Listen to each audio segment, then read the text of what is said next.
Welcome, everyone, to the Rethink It podcast, a podcast designed for equipping families and individuals struggling with brain health issues to identify practical, natural health science and lifestyle approaches to restore optimal brain health and prevent dementia. My podcast, my newsletter, my website, and my integrative practice all focus on providing down-to-earth solutions for upgrading and protecting brain health. This podcast is meant to supply women with brain fog and chronic health issues with the knowledge to choose affordable, effective tools and techniques that go beyond brain hacking. The goal is to preserve your quality of life, your health, your freedom, and your independence. I'm excited you're here today.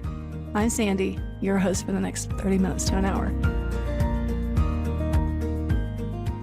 For the next 6 months, as we try to get the word out there about this podcast content, we are offering a very special promotion. We will be doing a drawing to give away a free MRT food sensitivity test, which samples the top 88 common food sensitivities. This test has a value of $399, and we will be giving it away for free. MRT is the most advanced and reliable test for hidden inflammatory reactions to foods and food chemicals, and it identifies your best foods. So this is not an allergen test, this is a food sensitivity test. This helps you when you identify your best foods and all those hidden inflammatory reactions. It helps you make a strategic food plan in order to rapidly reduce systemic and digestive inflammation, which improves outcomes of any other digestive health program that you're currently participating in. This is something I do for a lot of my clients in order to rapidly get ahead of the inflammation that they're dealing with. For more information about the test, please go to our website, beyondbrainhealth.com, and check out the Direct to You labs. We'll also provide a link for you in the show notes, so you can check that out as well if that's an easier direction for you. But as I said above, I am excited to offer this test, this $399 test to you for free. Here's how you qualify to get it for free, okay? So I'm going to warn you, since this test is almost $400, there are a few steps you must follow to qualify for this drawing. Okay, it's a $400 test, so it's not just one step, you guys. So here we go. Go to your show notes on whatever podcaster you're listening on, whether it's Google, Apple, or Spotify. Give us a rating, good or bad. I appreciate both. And comment on the podcast. I really appreciate the honest feedback, especially as I'm growing and learning this whole podcasting education process. I want you guys to really enjoy our time together, so let me know how I'm doing. All right, step number two, you will also follow us on Instagram or Facebook, please, and give us a comment there as well. Those links should also be found on every single episode of our show notes. So you just need to open the show notes that you're listening on right now and, click the link to your Instagram or Facebook, whichever you guys prefer, social media platform that you prefer to be on, and follow us there and give us a comment. And lastly, to qualify for the drawing, please share this podcast with at least one person. Okay? So to sum up, you're giving us a rating on your favorite podcaster, whichever one you prefer. You're going to follow us on the podcast and on Instagram or Facebook, whichever you're on, and give us a comment on both. And lastly, you're going to share this content with at least one person. That's a few steps, but it shouldn't take you more than 60 seconds to complete all three. We will be doing the drawing on December 15th, 2023. So let's get the word out there. Today, I just wanted to do a fireside chat with you all and discuss the whole premise behind this podcast. I hope you've enjoyed the last few interviews that we did, and I hope it gave you a bigger perspective about how hormones and trauma can affect the development of your brains and have an impact on your brain longevity. I just want you guys to know how much brain health preservation and longevity is a real passion of mine. The reason I'm doing this podcast is hopefully to help you guys learn how to be your own hero in your health story. My heart breaks every time I'm in the hospital and I see a patient who is or feels like they are at the mercy of other people's decisions and knowledge. It is so discouraging when you only hear one narrative about what's going on in the body and what's possible with regards to healing. One thing we can say for sure is this. All right, listen. Science is never fully settled. That's the nature of science. But that doesn't mean we don't have enough information to make informed decisions about our health. The nature of science is studying, observing, hypothesizing, testing, and verifying, and then along the way discovering something else we didn't know.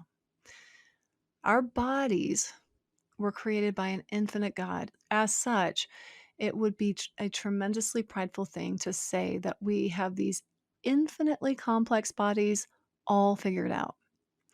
Let me give you a few examples of what I mean by this. At the last conference I recently attended, one of the lecturers was talking about water. We know everything there is to know about water, right? Wrong. Very, very wrong. Did you know that for the last 23 years, there has been significant research into water, in particular, the study of the fourth phase of water? Did you even know that existed? I didn't for a long time. Dr. Gerald Pollack out of the University of Washington has been awarded several prestigious scientific prizes for his lifelong research into water, particularly the fourth phase of it. Did you know that many researchers today believe that the water that composes our body is this fourth phase of water? The fourth phase of water is something we call structured water. You might have heard that before, matrix water, or living water, and it is believed to surround all cells, the DNA, the RNA, the organelles, and every nanometer of structures inside of our bodies.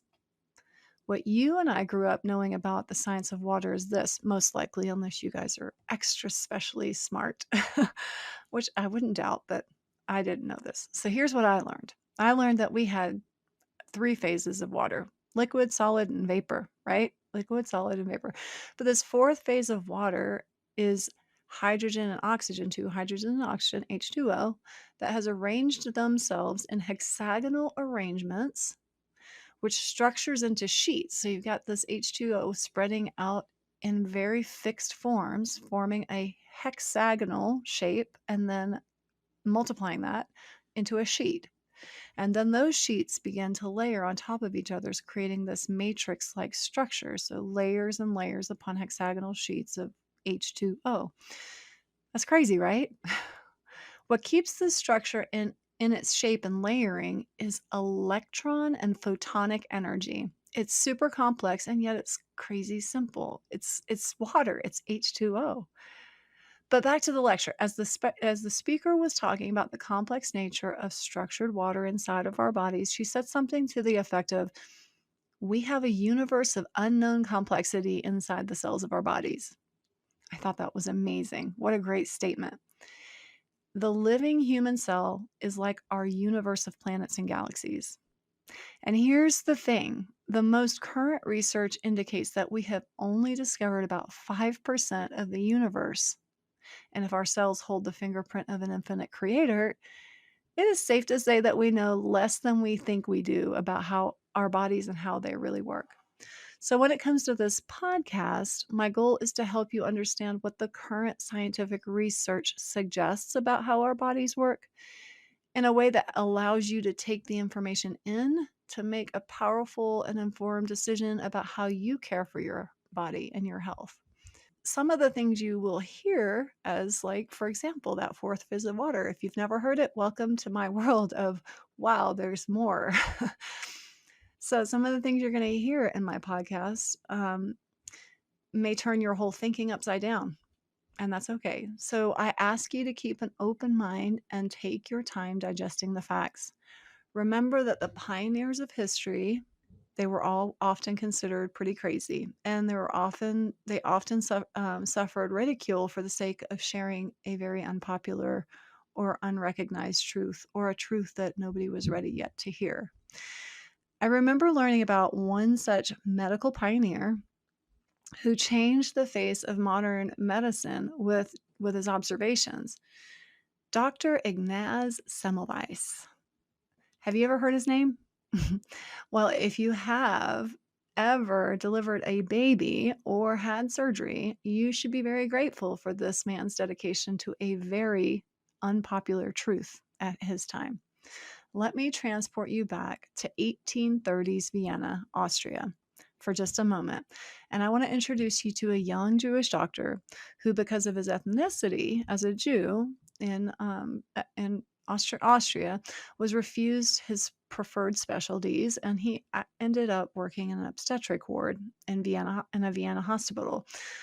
So context is very important when we look at history, so that we don't project our modern mindset into history. I want to paint you kind of a picture of the time of like the 1830s Vienna.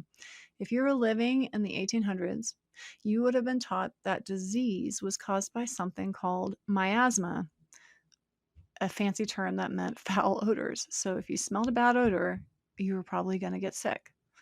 This belief was so strong that people would actually close their windows at night to keep the foul odors out of their homes. How different that is that from today? Don't we open the windows to clear the air now? Well, Vienna was slightly ahead of its time with regards to sanitation, having some homes that actually contained indoor plumbing of sorts. That usually it led to, like, it was an open hole in your basement, and it led to a general citywide sewage system that was actually remnant from the Romans, back from way back in the Romans. They just recreated it up into the 1800s, which I think is kind of cool. Anyway, they had this place within the walled city. They had this in place in the walled sections of the city, so like within the walls of Vienna, starting around 1739, which is kind of impressive. Compare that to the US. We had our first sewage collection and treatment system in place around 1850, and it was in Chicago. So, living in Vienna around the 1830s, you would probably light your home with gas lights. You would collect your water from a communal pump or well that was not in your home. You would close your windows at night because you don't want to let in the miasma. And you would probably use a pot to do your business and dispose it into an open sewage hole in your basement or outside of your home. And that's what went to the sewage system. If you were an expectant mother, childbirth was still considered a life-threatening process. It was in this context that Dr. Semmelweis was completing his medical training. Around 1830, the obstetric ward of Vienna Hospital, which was staffed mostly by midwives, had about a 1% mortality rate. That's not too bad. It's pretty equivalent to what we have today. When the hospital opened its second obstetric wing to be staffed by residents and doctors, the maternal mortality in that wing was starkly higher than the wing run by midwives. It was a rate of like 7.5%. That's a significant difference than 1%, right? The majority of the deaths in that wing was from something called puerperal fever, which is an infection of the reproductive system. Okay, so as Dr. Semmelweis stepped into the role of chief MD of that wing around 1847, he also noticed the striking difference in mortality rates between the two wings, but nobody could figure out what was going on. Well, one thing that was unique about the staff in the medical wing was that the resident doctors assigned to the obstetric ward were also assigned to perform all the autopsies at that hospital. I suppose the hospital, it was like a hospital staff utilization thing. Anybody who works in a hospital today knows how we are about utilization of staff. Pretty similar to today, right? It's possible that the hospital didn't want the resident doctors sitting around being unproductive while waiting for a delivery. So, especially when they could be more utilized in the morgue. But that's just my suspicion. I don't know. Well, one day, Dr. Semmelweis was working with his friend and colleague, Dr. Kolechka, in the morgue, and they were performing a routine autopsy. And his friend accidentally received a scalpel wound, and a few days later, he died of similar symptoms to puerperal fever. It's important to note that other physicians at the time had also believed that puerperal fever was somehow transmissible. In fact, many women called it the doctor's plague. It seemed that the average housewife even knew somehow doctors were responsible for transmitting this disease. Interesting. So, Dr. Semmelweis was, however, the first to perform a simple observational study and identify that the residents performing autopsies would often be called to a delivery, likely transmitting what he called cadaver particles, and that was likely the cause of the disease. It was possible that he was drawing on his religious experiences where it was commonplace to perform ritualistic hand washing before meals and at other times. And so he began requiring everyone in the obstetric ward, all the residents, staffing the obstetric ward, to wash their hands in a chlorine solution between patients. And wouldn't you know it, mortality rates dropped precipitously in less than 6 months. Semmelweis's observation were not readily accepted by the medical profession. In fact, many were enraged at the suggestion that they could possibly be the cause of their patients' deaths, and the pushback he received was strong, to say the least. And this hero in healthcare died, rejected and alone, in an insane asylum shortly after publishing his research. Unfortunately, he published his findings several years before Louis Pasteur began his work into the research about germ theory. Semmelweis was not the only physician who was rejected for his life-saving observations at the time. Dr. Jon Snow, a British doctor and pioneer in anesthesia, so he's close and near and dear to my heart, was likewise rejected for his theory that cholera could be transmitted through water. He proposed his theory amidst a cholera epidemic that was raging London around 1849, so a very similar time frame as Dr. Semmelweis. This cholera epidemic was raging through London 1849, and he proposed that the bacteria, or the whatever it was, they didn't know what it was yet, didn't call it bacteria then, was transmitted through the water. And he proposed this theory amidst the epidemic of 1849, and he was swiftly rejected by his colleagues. But as the epidemic raged on, the city officials reluctantly followed his recommendations to turn off access to a common drinking pump, which he believed was the primary source of the contamination. And sure enough, the outbreak stopped. So naturally, the health officials went right to work cleaning up the cesspools and the sewers that were the source of contamination of the drinking water, right? You guys know it's wrong. Of course not. Why would they do that? It took several years later and several more outbreaks before the officials reluctantly agreed to Dr. Snow's recommendations. And it was almost 30 years later before another scientist, Dr. Robert Koch, isolated the bacteria Vibrio cholera in water and confirmed it was indeed only spread through water, not air, finally giving our pioneer Dr. Snow the validation that he very much deserved. But the point I'm making with these two stories, because they're in recent history. I mean, 1800s, I know it seems a long time ago, but it's still modern-ish history. The point I'm making is that profound advances in medicine and health and science are often met with ridicule, pushback, rejection, and slander.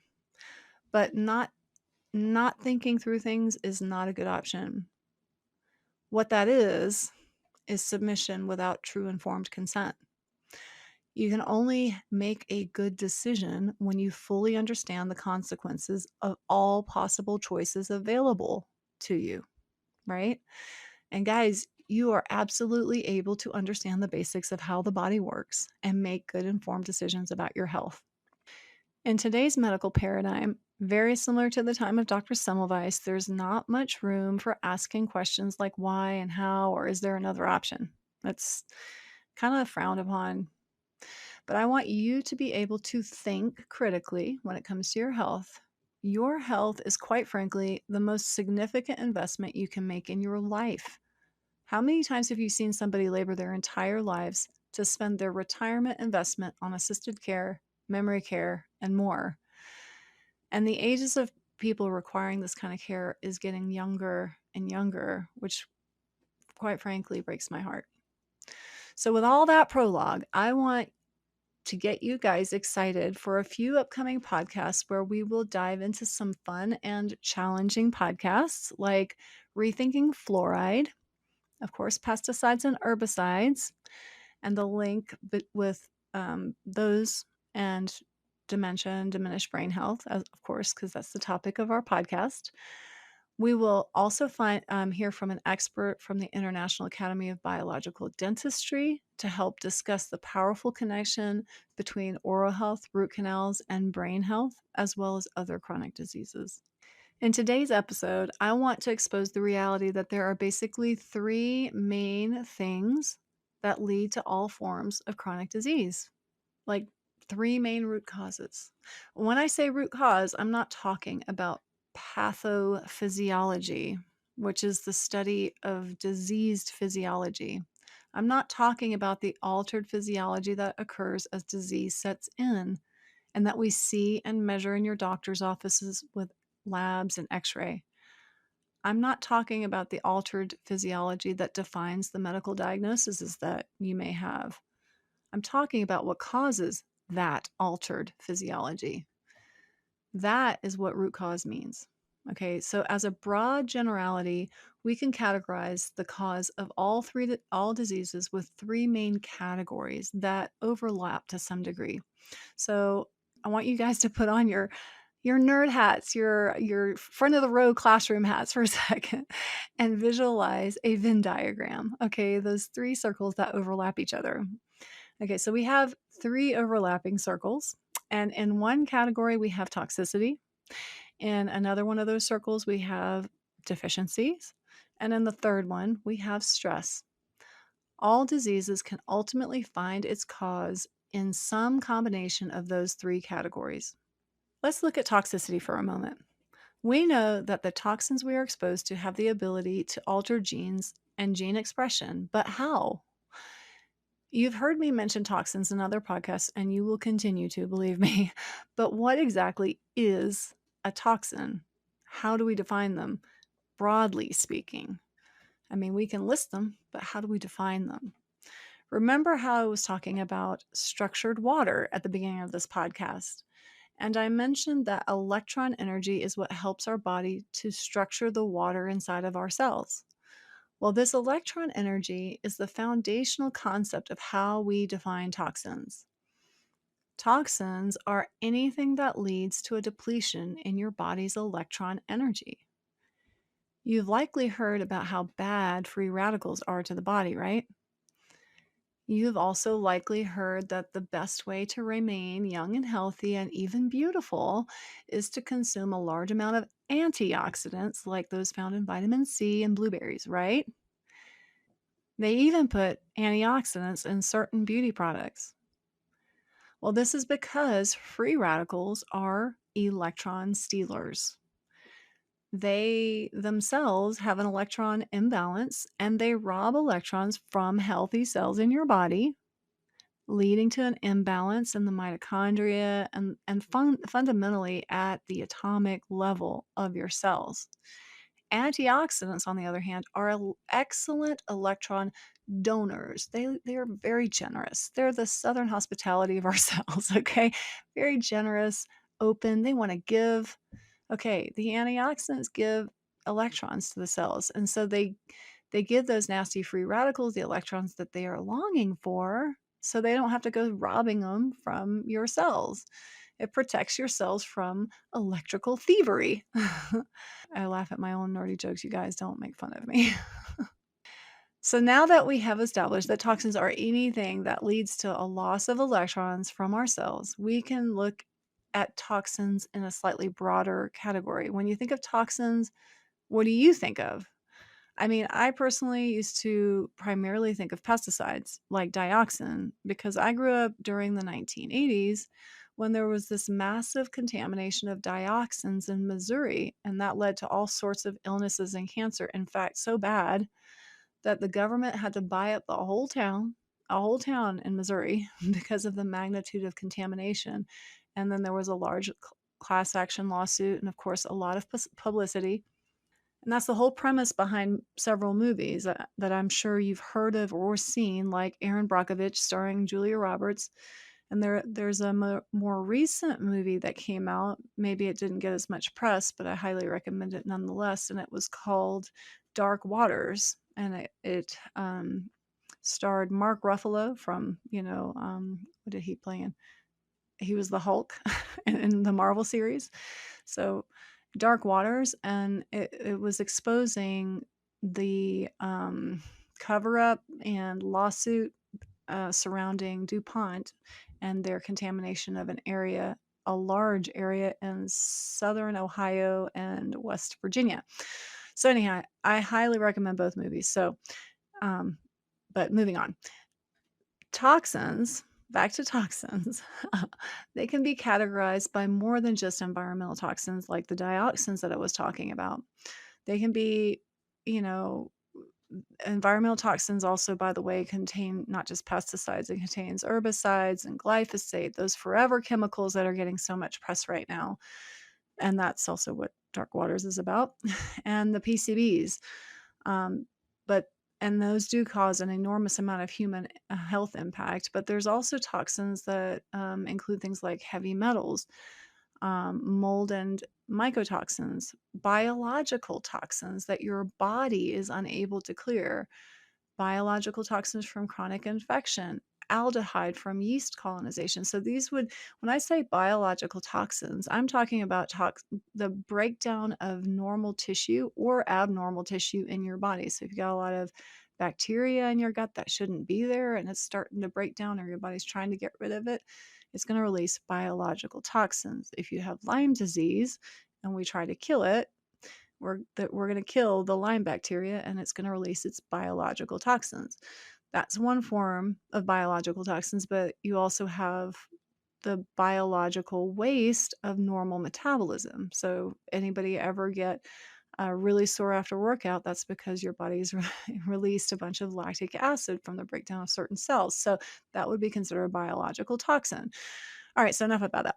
But the things that a lot of people miss when it comes to the category of toxins go beyond that. So things like sound and emotion. Noise pollution is actually true pollution.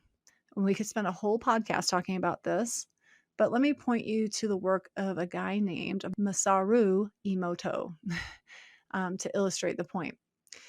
This guy was a Japanese scientist, I think he's still alive, Japanese scientist, and he had a fascination with water and the healing potential found within it. Here we are going back to water.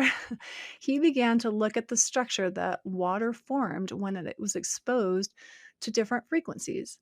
What he would do is take a jar of distilled water, expose it to different types of music, even different types of words, and then he would flash freeze a half a mil of that water in a glass dish. Very consistently positive words like love and the sounds like Mozart's concertos would result in very complex and beautiful structures. Think of a snowflake. While waters that were exposed to like negative words like hate and harsh music like heavy metal, they would result in disordered structures when frozen. It was crazy. He went further with his research and he compared spring waters from the sacred springs in Japan with waters from municipal sources in towns like London and Paris. And he would find that the natural uncontaminated springs formed beautiful, complex structures when frozen, while the municipal waters were disorganized and even messy looking when frozen. You can Google this and find some of these slides. It's pretty cool. From his work, you can appreciate the powerful healing or toxic effect that sound and emotion can have on the structure of water. And since the structure of water is dependent on electrons and electrical energy, it is a reasonable scientific hypothesis to say that sound and emotions affect the frequency and charge of cells. And beside that, we're primarily water, right? So for another good example, like maybe practical to bring it home, would be just the frequency, that how frequency is identified in humans. If you've got any dog lovers out there, does your dog notice when you're sad even before you say a word? Dogs are incredibly sensitive to frequencies, which makes them highly perceptible to the changes in our emotions. So they identify that emotional, say, toxicity.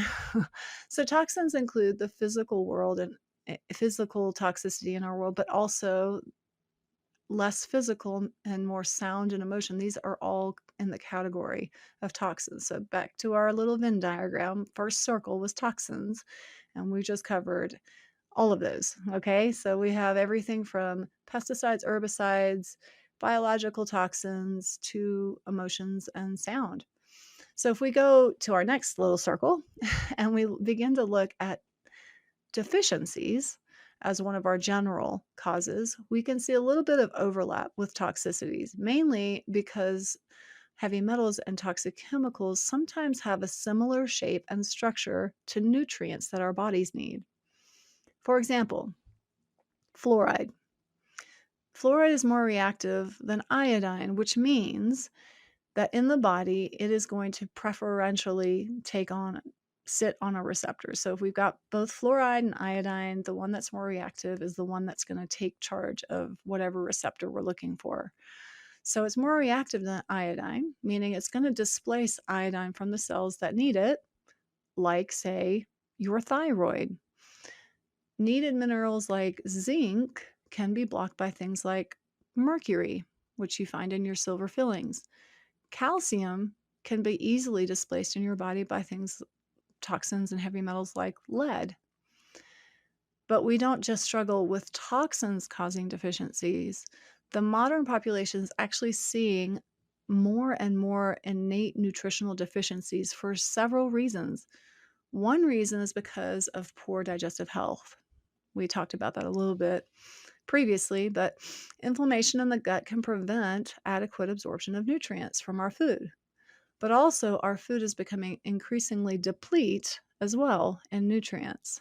There's a vast amount of research on this demonstrating it. There was a study by the Cushy Institute that analyzed the nutritional data from like 1975 to 1997, and it showed that the average calcium levels in 12 fresh vegetables dropped 27% in that short period of time. Iron dropped 37%, vitamin A dropped 21%, vitamin C dropped 30%.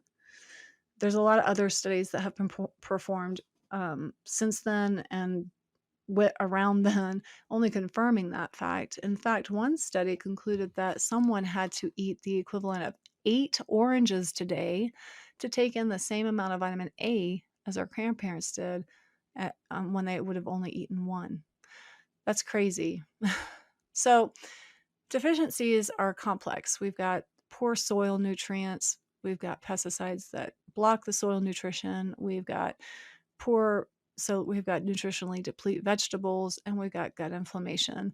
And then we've got toxicities blocking, or displacing the nutrients we do have. So we've got a definite overlap between toxicity and deficiencies when it comes to root cause issues. So if we go to the next little circle in our Venn diagram example, and we start looking at stress as a chronic cause of disease, you may also notice again that there's an overlap with both deficiencies and toxicities.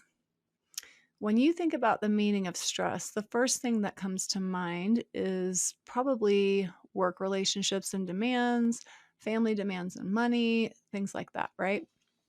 I did. That's what I used to think alone before I was in this world. But those are indeed stressors. So don't misunderstand. They are absolutely stressors on the mind and the body. But there are other things that we need to consider in our stress category. So, in a very, very general sense, stress is a healthy and needed adaptive response in our body.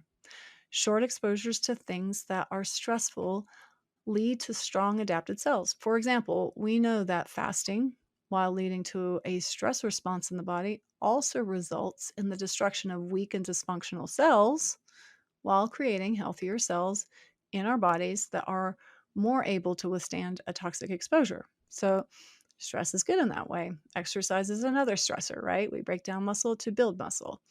Um, the stress that leads to chronic disease, though, is unabated stressors that change the communication and function of our autonomic nervous system, which I kind of playfully renamed the automatic nervous system. I just I did that when I learned it because it's always automatically working.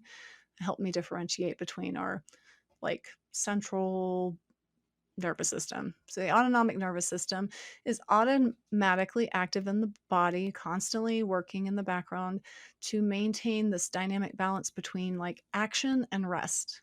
There are two main branches, and I know some of you already know this, but I want to break it down simply so you really get a picture of it. So there are two main branches of your autonomic nervous system called the sympathetic nervous system, which we also know as the fight or flight nervous system, and the parasympathetic nervous system, and that's also known as the rest and digest branch. The fight or flight side is designed to stimulate your body to action when it's threatened.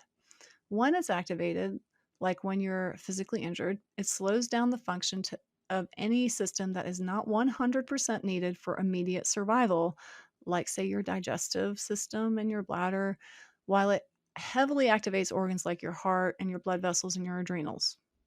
So, in a life threatening event, the fight or flight system helps save our lives.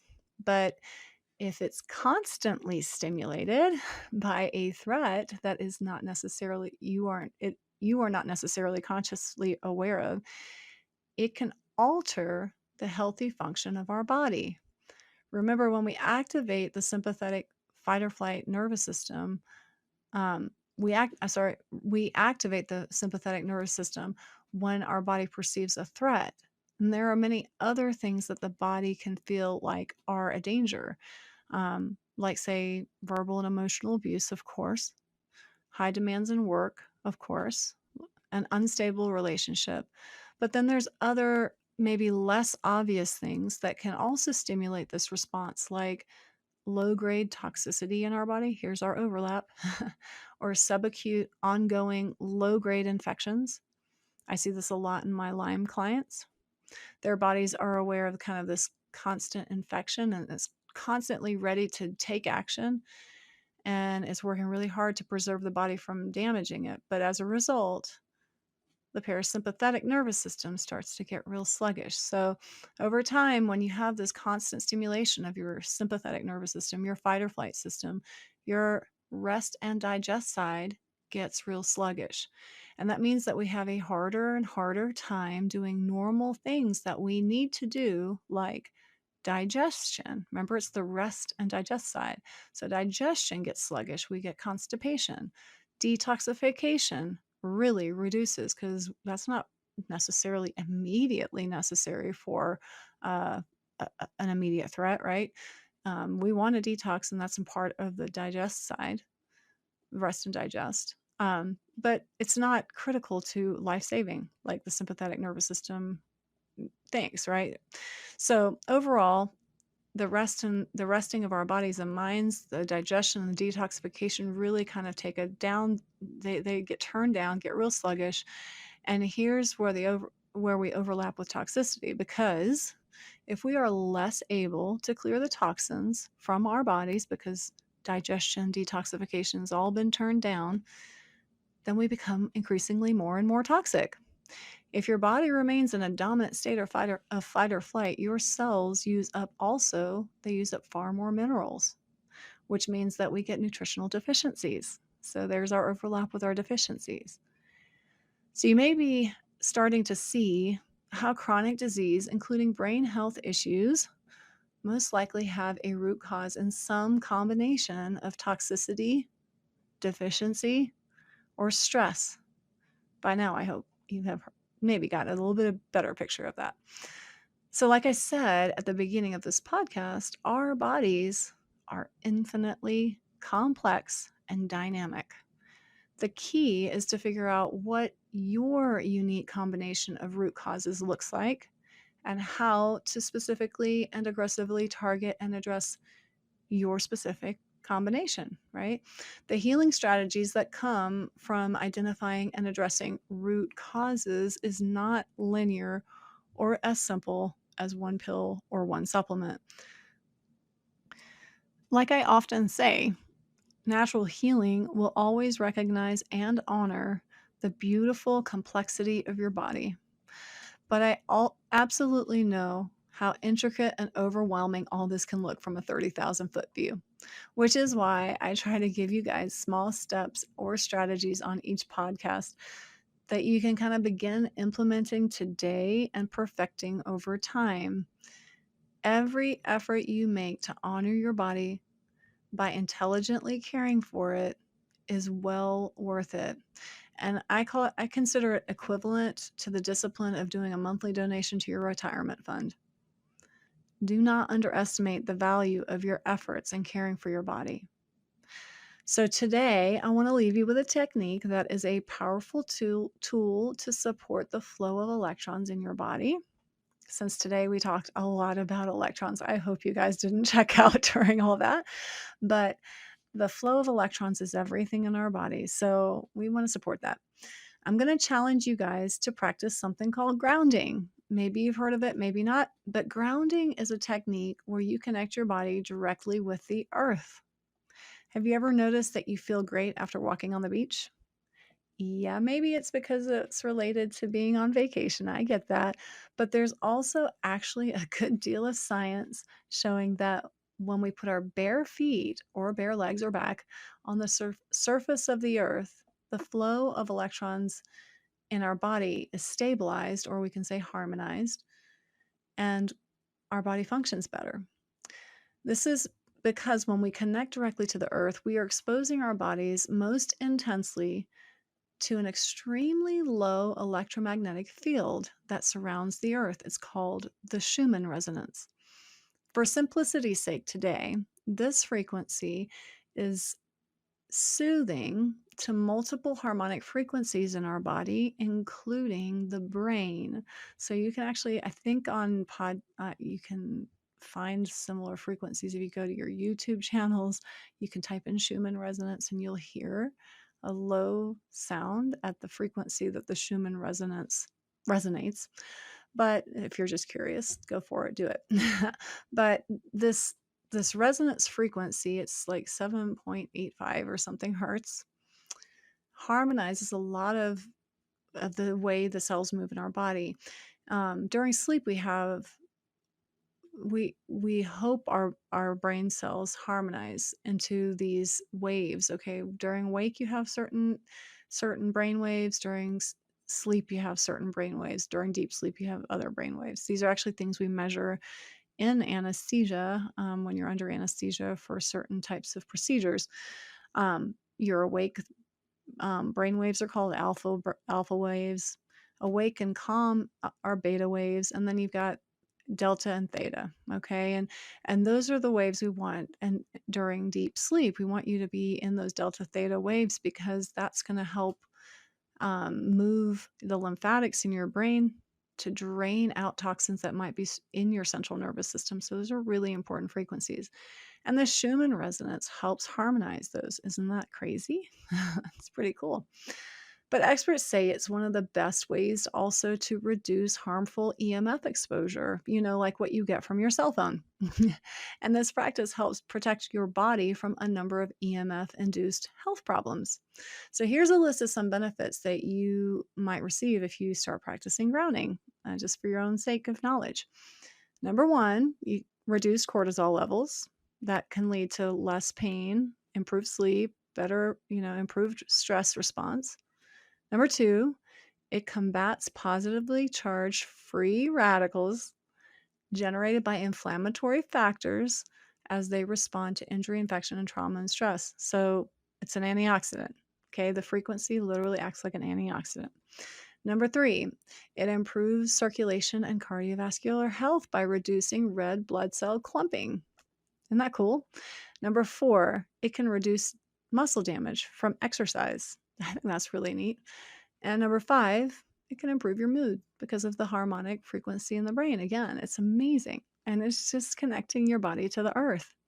The best part I think about this process, this technique, is that you don't have to spend a penny. It's free. You just got to pick a time in your day and go somewhere where you can connect your body to the ground. You can do grounding anywhere, including the backyard, your paved driveway, a local park. Just be sure that you walk barefoot on the ground or lay on the ground with a book. Put away your phone. Don't have your phone in your hand. And make sure that the activity you choose doesn't mean you're getting connected with any other EMF source like your phone and stuff like that. When I do grounding, I work in the operating room still a few days a week, and I will take off my shoes and go for a walk around the park or around the hospital or in the parking lot, or just sit with my naked feet on the ground. I don't care what kind of weather we're dealing with. And I live in Colorado, so sometimes that's snow. But it's really helpful to keep um, my energy balanced when I'm working in an indoor environment with fluorescent lights and artificial lights and, all the toxic exposure that are in a hospital. That's just all the EMF. Oh my goodness. So yeah, if I can do it, you can do it. So give it a try today. For you beginners out there, just find 15 minutes a day to kick off your shoes and get them connected to the earth. After 7 days, pay attention to your sleep and your overall sense of well-being. My favorite part of this is that it's something you can do that costs you, like I said, nothing. It's amazing.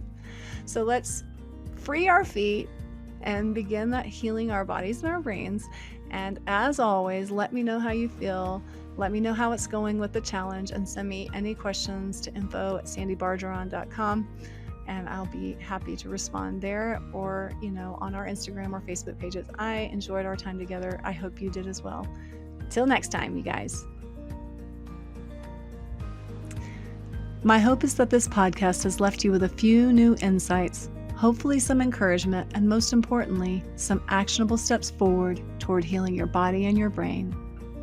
If you found this content helpful, please don't forget to give us a like and share it with someone else who might benefit from it.